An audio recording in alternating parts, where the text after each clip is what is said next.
Hi there. I know it's been a minute. Good evening. I'm glad you're here. Tonight I'm going to share with you a reading from the current devotional my husband and I are reading entitled Living Gratitude: 28 Days of Prayer and Thanksgiving. This is the book. Should you decide you'd like to join us on our journey?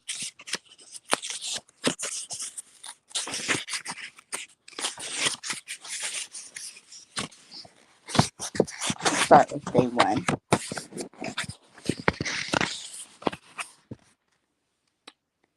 Tonight's scripture is from Luke 17:19. Then he said to him, "Get up and go on your way. Your faith has made you well." When the turn of the century saw an explosion of research into the beneficial effects of gratitude, I jumped right on board, filling notebooks and lists with people and circumstances and things that made my life better.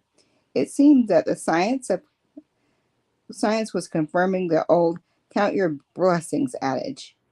The evidence of increased productivity and measurable satisfaction, and after a long span of personal dissatisfaction, I had plenty of blessings that needed counting. Each time I cataloged some items I was thankful for, I walked away with renewed energy and optimism. But each time I stumbled on a new obstacle, that optimism crumbled.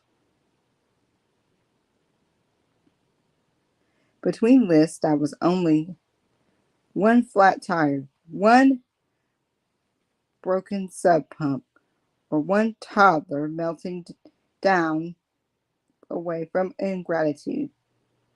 As some of you know, I have a toddler who sometimes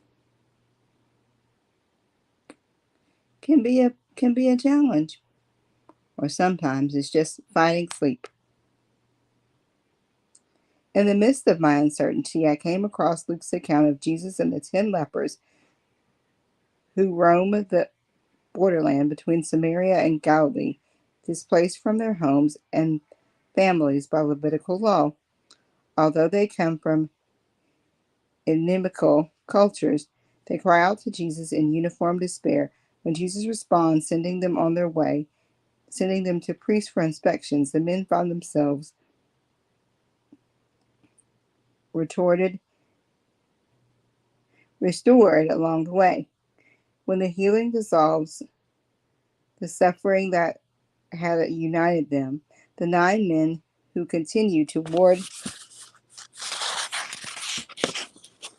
the priests for ceremonial regeneration into their communities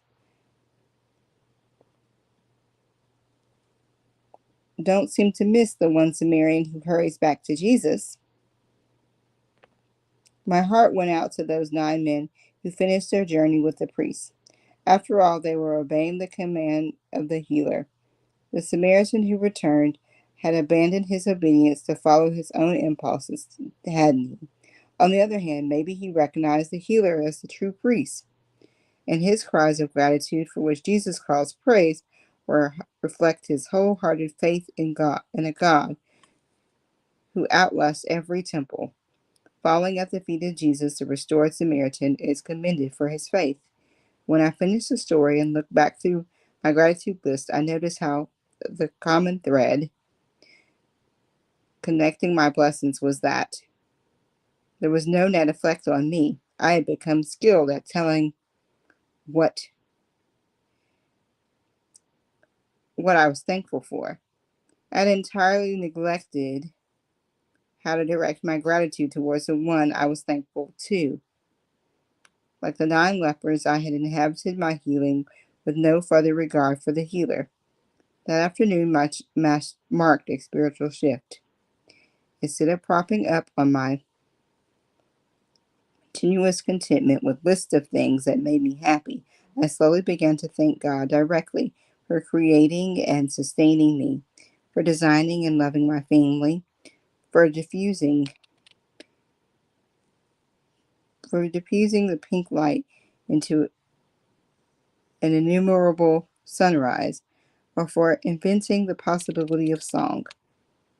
I give thanks to the feet of the at the feet of the priest, who still ushers us into holy places, even as we wander in the wonderless between temples. When I offer thanks to God in the sacred space of the conversational prayers, gratitude becomes an act of worship, a declaration of our faith in God, who remains constant even when the good things around us seem to give way. And this devotional tonight was written by Amy Linnerman. So I'd like to ask you tonight, what are you grateful for?